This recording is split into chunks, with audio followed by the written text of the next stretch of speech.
Hi, welcome back all. Hope that you have a great Easter holiday. Welcome to this week latest edition of our weekly technical outlook on the major stock indices, where I'll be covering the latest trend buyers as well as key levels to watch on the SPX 500, the Nasdaq 100, the Hong Kong 50, the Japan 225, and the German 40 indices for the week of 18th of April to 22nd of April. So before we start, let's take a look at the disclaimer slides first.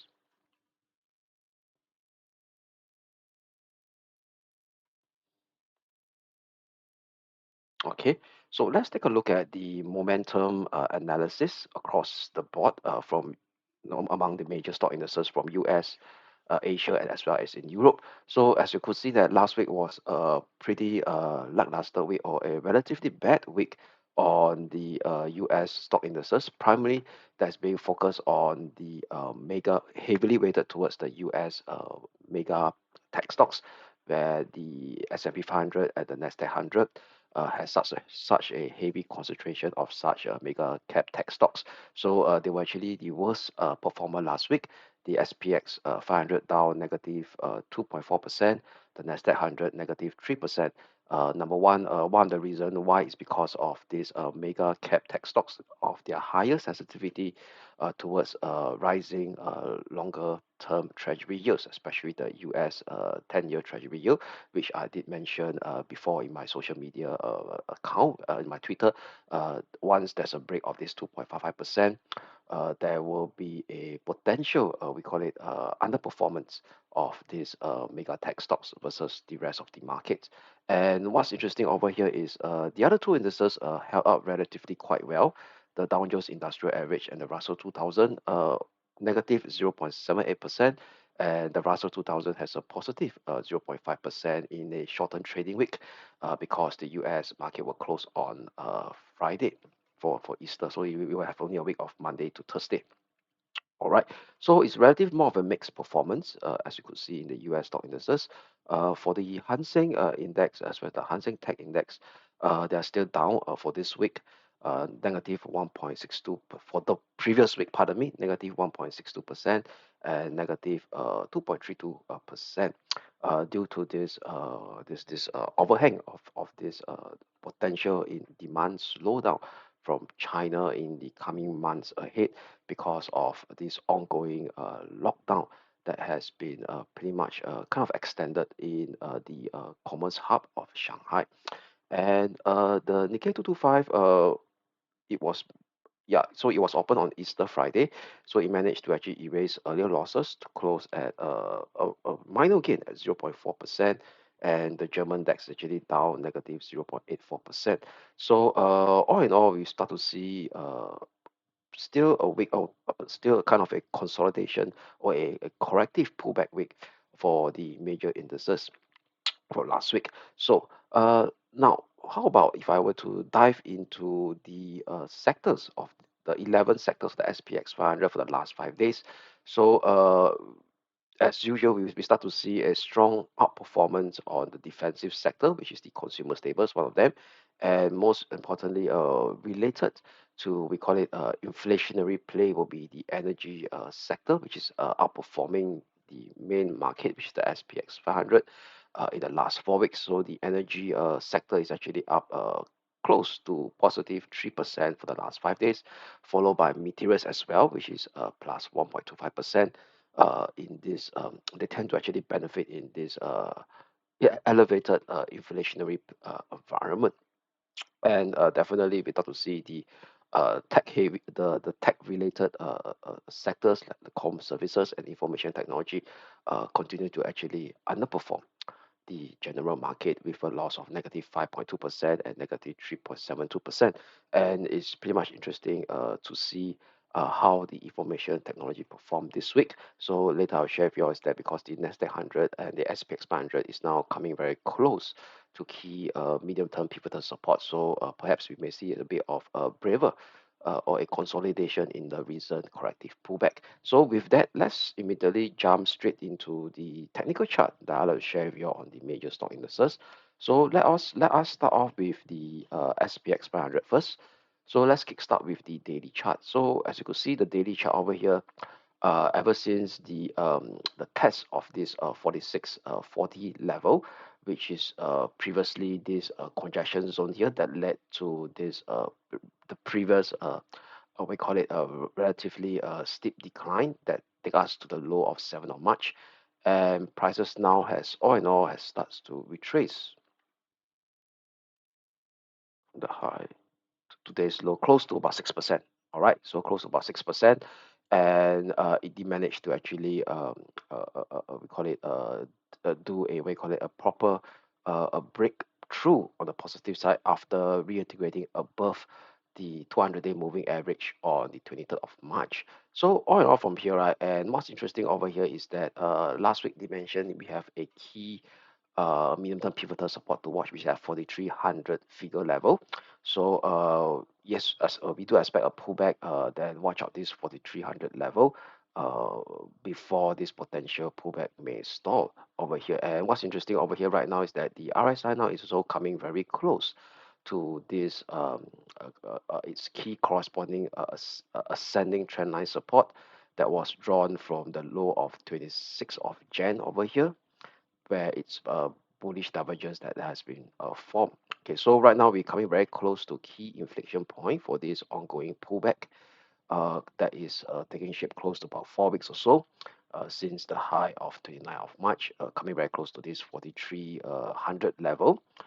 Key medium-term pivotal support. So what this for 300 key medium-term pivotal support is actually we could see is very clearly this congestion zone over here, a former swing high area of 11th of March, retested the low of 24th of February before they staged that bullish breakout in the for the month of March. All right, and also what's interesting over here is that if I were to actually draw a Fibo retracement, taking from the low of 15th of March all the way up to the high of 30th of March, you see coming very close to the 61.8% as well, which is at 43.25. So 43.25, 43 figure level is indeed a key inflection point where potentially this pullback may stall and we may resume this potential impulsive up move. And those who tends to actually look at a chart pattern, if you look at the swing low of 21st of Jan, to this low area of 10 of March, and this potential swing low, this potential low over here, it could be potentially forming a inverse head and shoulder bullish configuration potentially. Yeah, so given that we know that the short-term momentum is still relatively weak. At the moment, there's no clear signs of a bullish reversal candlestick even on the daily chart at this point in time. So if I go to the 4-hour chart over here. So what's positive about this 4-hour chart is that if you look at the RSI on the 4-hour, okay, on the hourly RSI, if you look at this current low here compared to this low and compared to the previous low on 6th of April, we may start to see signs of what I call bullish divergence that has been taking shape on the RSI. There's an impending bullish divergence. So what it means that over here is that the last few days or the last 3 days of price action, that this kind of a steep short-term fall from the 14 to today's current price level at this moment in time, because we're actually tracking the futures market, which is still open in Asia time zone right now, which is very open in Asia time zone, pardon me. Its momentum tends to have started to ease off, okay, based on this potential bullish divergence that is being depicted on this 4-hour RSI. All right, that means it's kind of overstretched and it may start to ease off pretty soon potentially. So still no change, right? We are still using that 43 figure level as my key medium-term pivotal support, as I highlighted last week. So we are still looking for a potential bullish reversal at around this level here. But now I really we actually added a upside trigger level to reinforce this potential bullish reversal view.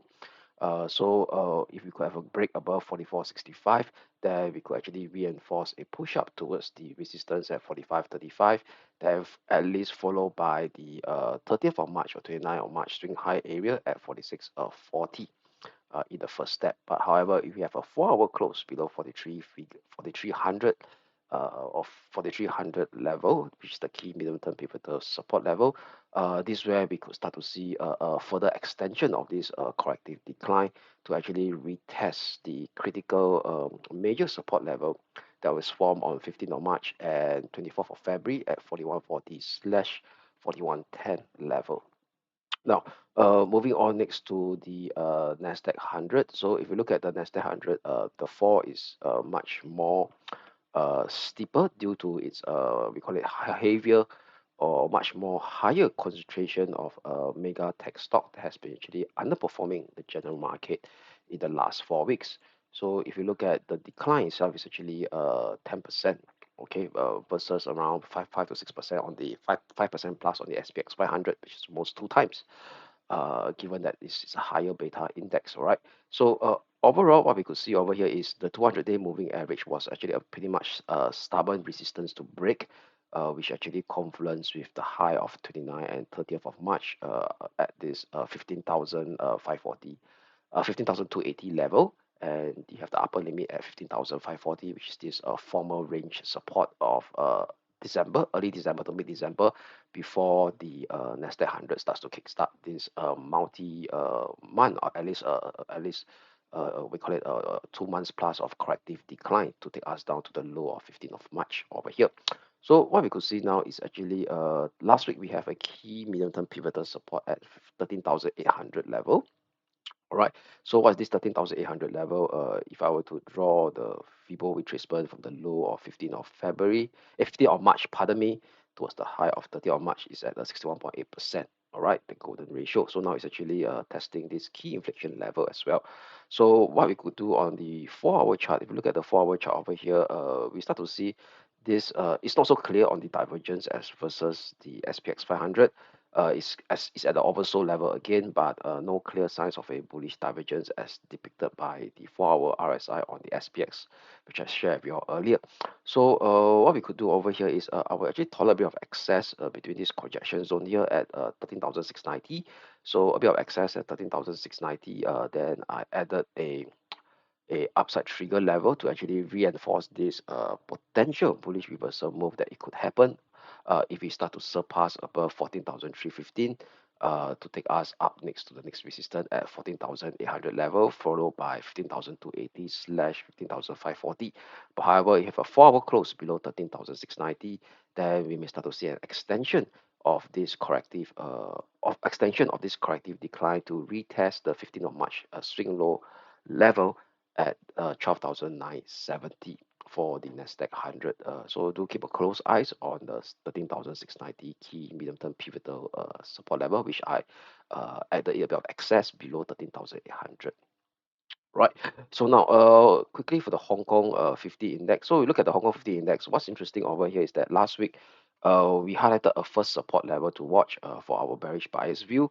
So it actually tested in the early part of last week on Tuesday. Yeah, on Tuesday, printed a low of 12,965, which 12,960, give or take about the same. Then thereafter, it just traded sideways in a for the rest of the last week. And bear in mind over here is that Hong Kong today is still closed for Easter Monday, and the market will actually resume its operation tomorrow. So what we could see over here is kind of breakdown below this expanding wedge configuration, retested its former support, now turns into a pullback resistance. So for if and momentum is still weak over here, short-term momentum is still uh, reacted on the downside after a test on the 50% neutrality level. So what we could do over here is if this price action were to maintain its potential bearish bias view that we have, it should not actually reintegrate back so much into this expanding wedge configuration. So last week we have a key medium-term pivotal support at 23,380. So I will actually tighten it down to be in line with this bearish breakdown of this expanding wedge configuration. And if it start to surpass a 4-hour close above the 1,950, that means it kind of reintegrate back pretty much into this expanding wedge configuration, then more or less we will tend to say that this bearish bias view has been diluted. Okay, so still maintaining that bearish bias view with a tightened key medium-term pivotal resistance, pardon me, at 21,950. for the next push down towards 20,000 20,220 and 19,870, which is this former swing low area of 9th of March and 10th of March, broken down that led to this last steep decline to the 50 March low, 50 March 2022 low before the recent rebound that takes shape. And also, if we draw the Fibo retracement level, taken from the low of 50th of March to its recent high of 4th of April, is at the 61.8% retracement as well. Right. So still maintaining that bearish bias on the Hong Kong 50 index with a tighter medium-term pivotal support. And as for the Japan 225 or the Nikkei 225, they actually open for market. The market is open today. So right now, what we could see is it started to inch downwards as expected, being our view. So give me a minute, it's still loading. So what we could see over here is it managed to actually inch downward at this intermediate support level, intermediate resistance at 27,100 level, which highlighted last week. So all in all, right, what we could see over here, this is the 4-hour chart. So all in all, right, we're still maintaining that bearish bias, except that we will tighten the key medium-term pivotal support, medium-term pivotal resistance, pardon me, to 27,400 level.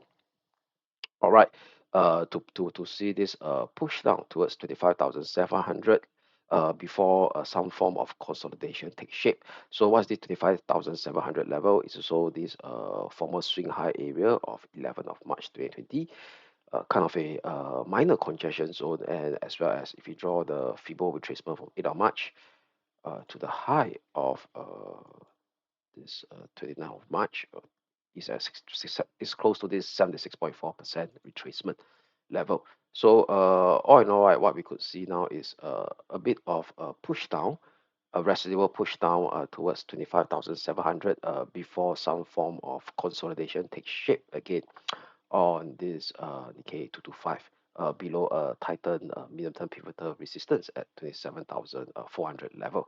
And also the 4-hour RSI remains bearish after a refusal to break above the 56% key correspondent resistance level. And now lastly will be the German 40 index. So as for the German 40 index, right, if we go to the, let's take a look at the daily chart first. So for the daily chart, right, uh, nothing much spectacular on the daily chart. So what we could see over here is that on the daily chart, it's still kind of a consolidating in the last 3 days. And what's interesting on this daily chart over here is the price action on the daily chart start to form a hammer on Tuesday, a bullish hammer on Tuesday, and price action starts to go straight sideways after this bullish hammer. So it's showing a bit of signs of consolidation at this point in time, which could be actually positive as well. That means further downside may be negated or diluted based on this sentiment may have started to actually be starting to actually improve slightly. But however, if you look at the RSI, right, the RSI is still kind of a moving sideways, still kind of mixed over here. It's neither here nor there. Over here, it hasn't go back above the 50% neutrality level yet, and also it's just hovering in the middle of nowhere at this point in time. So if you look at the 4-hour chart that we see over here is 4-hour chart. Last week we have we expect it to be kind of a neutrality range, or that means there's no clear directional bias between 15,030 level and 13,990, which the price action actually tested last week and didn't shape a breakdown and just traded sideways.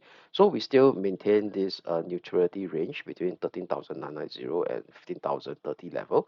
Unless we have a 4-hour close below 13,990, there we start to see kind of a extension of this corrective pullback to actually test the next support at 13,600 slash 13,340, which is the this former swing low area of 11th of March, and as well as taking from the low of 7th of March to the high of 29th of March. That is actually the 61.8% retracement level. Right. So what we could see over down here in to sum it up, the US stock indices, which is the SPX 500 and the Nasdaq 100, they're actually coming very close or already close for the Nasdaq 100 at their key medium-term pivotal support, which is the inflection point where we may start to see a potential kind of or it's ripe for a bullish reversal, but it need to break that respective key we call it respective key upside trigger level to actually reinforce this potential bullish reversal view. And as for the Hong Kong 40 index, or Hong Kong 50 index, pardon me, is that technical configuration are still bearish in the short term. So we may start to see a bit of residual push down first to actually retest the 61.8% retracement level of the previous rally before some form of consolidation or reversal should actually take shape. And similar view for the Nikkei 225 as well. And pretty much mixed bag or still maintaining that neutrality range for the German 40 index. All right. So do have a great week ahead, and I see you again in my next video. Yeah. So before we go, this was my social media account, which is my Twitter account. So do follow me on Twitter. Just open a Twitter account. It's free, and you're able to find out follow me daily on what are the key things that is actually happening across various asset classes. And this is something that I will write every morning, and I'll post also the key themes to look out for from a longer term perspective, which is the Q2 2002 outlook that we have. It's an emerging thing outlook that we have right now. So you can actually follow me and have understanding about what's going on in the markets. So my Twitter handle will be over here at Kelvin SC Wong. So have a great week ahead, and I'll see you again in my next video.